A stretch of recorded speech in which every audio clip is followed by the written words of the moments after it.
Another kilig vibes. Dito po ay sa rides. Nakakatuwa naman si Paulo.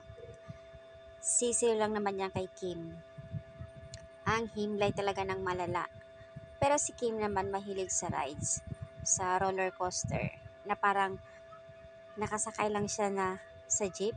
Sabay hawak ni Pau. Sinusubukan lang naman ni Pau na kung hanggang saan yung tapang ng nervyos ni Kim habang nasa ride sila.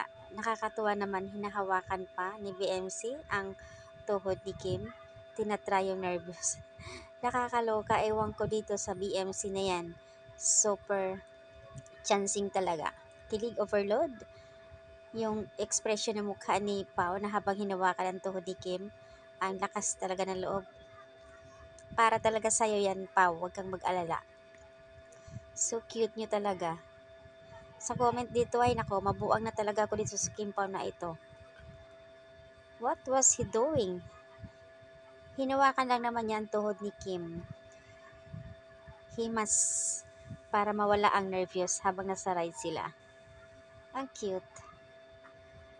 So, ayan, may isang video na sa tipping din nila during WWSK tipping. Ang himlay ng lakad nila, ang sweet, talagang hindi mapaghiwalay ang dalawa.